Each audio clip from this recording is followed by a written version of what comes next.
hiền vật lạnh tuy lâu ốp lẽ huấn về thì nùa mình tệ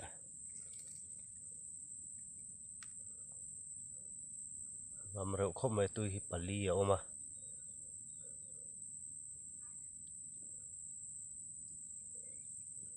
anh chia đã tum big mía lâu nè hiền huấn sám ca ra hiền lâu ốp về lẽ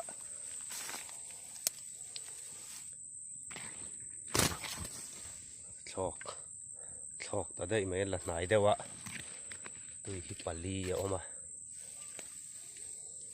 sẽ cần là đủ miệng rồi lai về là hiền là ốm rồi à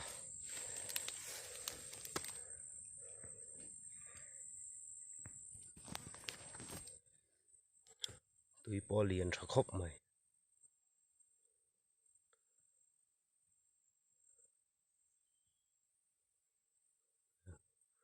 sám ca là cả bỏ tiền lâu ốp lẹ ngâm ạ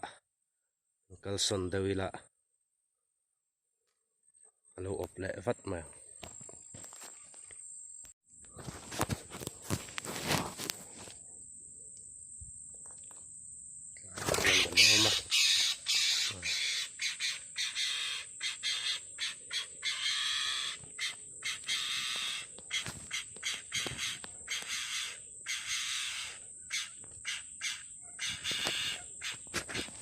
hết thì hiền tui te kan khoi sak lo wa hla te hi kan pung chak em em ani helai ram ve la hian